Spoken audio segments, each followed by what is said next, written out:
आज हम करने जा रहे हैं वो है पेरोल। हमारा पेरोल टॉपिक टेली के अंदर आता है। पेरोल का मतलब क्या होता है मैं आपको बताऊं। पेरोल का मतलब ये होता है कि जब हम किसी भी कर्मचारी की सैलरी निकालनी होती है तब हमें पेरोल की आवश्यकता पड़ती है। अकाउंट्स के अंदर सबसे इम्पोर्टेंट टेली का मोस्ट इम्पोर्टेंट पार्ट होता है जिसके अंदर आप पेरोल के कुछ अलग महत्वपूर्ण बिंदु देखते हैं। जैसे कि एक एम्प्लॉई के साथ एम्प्लॉयर जो बिजनेस करता है, मतलब एक एम्प्लॉयर और एम्प्लॉई के रिलेशनशिप में जो पेमेंट्स करनी होती है वो आप कुछ इस फॉर्म से देखते हो कि वो पेरोल स्केल आपके पास प्रोवाइड करवाया जाता है। पेरोल को कैसे, जैसे बहुत सारे का मतलब जहाँ 15,000 कर्मचारी या 100 से ऊपर कर्मचारी काम करते हैं वहाँ पेरोल की रिक्वायरमेंट आ जाती है।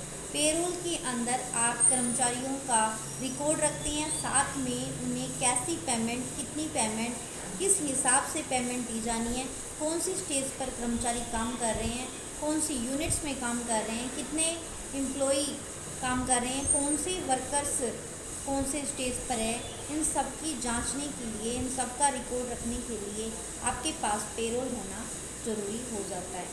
मैं दूसरी बात ये कहूँ कि पेरोल के अंदर आपको कौन कौन से मोड दिखाई देते हैं। मोड की बात कहूँ पेरोल के अंदर आप देखिए कि पेरोल सिस्टम आपको फीचर्स के अंदर जाकर उसमें कॉन्फ़िगरेशन जो ऑप्शंस आते हैं, कॉन्फ़िगरेशन और फीचर्स दो टेली के अंदर ऑप्शन है, उनको ध्यान में रखते हुए वहाँ जाकर पेरोल आपके पास में एक्टिव करना होता है। जैसे ही आप पेरोल एक्टिव करते हैं, अकाउंटिंग जो कंपनी इन्फो की लेजर्स हैं उनके अंदर आपको ऑप्शन मिल जाता है। दूसरी कंडीशन ये आती है कि आपके पास वहाँ क्या क्या होना चाहिए। वहाँ आपको एम्प्लॉयर्स ग्रुप का ऑप्शन दिया जाता है। एम्प्लॉयर ग्रुप्स के बाद में आप एम्प्लॉयज़ हैं जितने भी, उनके नाम, उनका यूनिट्स, वो किस फॉर्म में काम कर रहे हैं। अच्छा, एक जैसे मैं एग्जांपल ले लूँ, जैसे कि किसी कॉलेज है, कोई कॉलेज के अंदर हमें डाटा एंटर करवानी है। अब वो कॉलेज के डाटा कैसे, उनके जो एम्प्लॉयर हैं उनकी सैलरी काउंट करनी है। ऐसे कंडीशन के अंदर जहाँ बड़ी मात्रा में लोग काम कर रहे हैं तो वो 3 शिफ्ट के अंदर काम करते हैं। आपको भी पता है कि ग्रेड ए, ग्रेड बी और ग्रेड सी। जैसे ग्रेड ए में डायरेक्टर्स हुए, ठीक है, मैनेजर हुए, सुपरवाइज़र हुए, ये ग्रेड ए में आते हैं। दूसरी बात आती है ग्रेड बी जो ऑफिशियल अकाउंट का काम करते हैं, जैसे कि एलडीसी बाबू होते हैं, वो इस फॉर्म में, बी फॉर्म में आते हैं। सी में वो आते हैं जो आपके पास में लाइक पियोन हुआ, चपरासी हुआ, या फिर कोई वॉचमैन हुआ, ये सभी इन लोगों को जो सैलरी देनी होती है तो वो इस फॉर्म के अंदर काम करते हैं। सेकंड बात ये है कि इनका अब हमें अकाउंट के अंदर क्रिएट कर लेते हैं हम, ये स्टेज हमें ध्यान में रख के आगे जो फैकल्टी हम देते हैं वो फैकल्टी हम इस 3 स्टेज पर दे रहे हैं, इन 3 सभी की हमारे पास सैलरी काउंट करना होता है। अब ऐसा सिस्टम हमारे पास ये एम्प्लॉई ग्रुप होता है उसके अंदर बनता है। अब ग्रुप बनने के बाद में आपके पास में फिर ऑप्शन आता है कि मैम कुछ लोग तो एम्प्लॉई क्या करते हैं, डेयरनेंस अलाउंस लेते हैं, एचआरए लेते हैं, हाउस रेंट अलाउंस लेते हैं, टीए लेते हैं, ट्रैवलिंग अलाउंस लेते हैं। क्या ये अलाउंस भी हमें ध्यान रखना होता है, या प्रोविडेंट फंड देते हैं या लेते हैं। ऐसी कंडीशन में हमें ग्रेजुएटी होती है, इन सब का भी हमें सैलरी का पूरा ध्यान रखना होता है। ये सैलरी हेड आपको ध्यान रखने के साथ ही आपके पास एक ऑप्शन फिर आता है, वो कौन सा, अब आप देखें कि उनमें आपके पास में लीव तो लेता ही है, छुट्टियां लेनी होती है, तो छुट्टियां भी कई तरीके से ली जाती है। जैसे आप इन प्रेजेंट अपने आप को बीमार दिखा रहे हैं, उससे भी आप उसका भी एक अकाउंट बनाते हैं पेरोल के अंदर। अच्छा, कुछ लोग बीमार नहीं होते हैं बल्कि इमरजेंसी में छुट्टी लेते हैं, आप उस फॉर्म को भी वहाँ दिखाते हैं। एक कंडीशन वो आती है जहाँ हम क्या करते हैं, हमारी तरफ से ओवर टाइम देते हैं एम्प्लॉई को, या एम्प्लॉई खुद ओवर टाइम करता है, ऐसे कंडीशन में उसके पैसे को भी हमें वहाँ अकाउंट्स में, पेरोल्स में ही शो करना होता है। एक कंडीशन ये भी आती है आपके सामने कि मैम ये अकाउंट्स जो आप बना रहे हैं पेरोल के अंदर,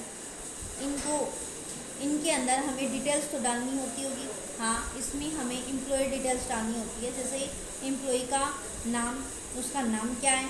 उसी कंडीशन में अगर स्पाउस है, वो पति पत्नी, स्पाउस का मतलब पति या पत्नी दोनों ही होता है, जैसे, या फिर फादर मदर का नेम, इसी प्रकार से उसका ईमेल एड्रेस, उसके नंबर्स, उनकी एक एम्प्लॉयर जो रजिस्ट्रेशन आईडी दी जाती है वो आईडी नंबर, ये आप पेरोल के अंदर जब एम्प्लॉई का अकाउंट बनाते हैं तब आपको दिखानी होती है।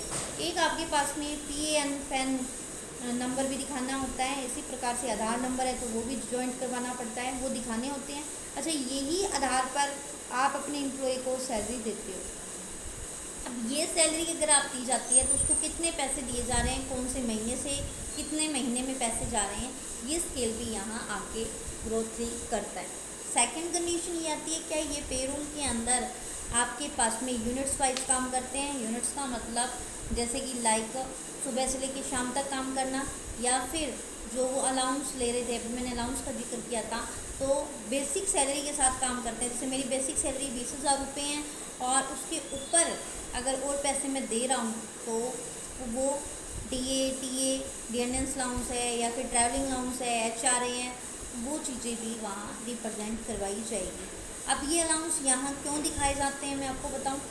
ये अलाउंस इसलिए दिखाए जाते हैं जिससे इनको जोड़कर हम एम्प्लॉय की सैलरी को काउंट कर देते हैं। प्रोविडेंट फंड भी हमें दिखाना होता है।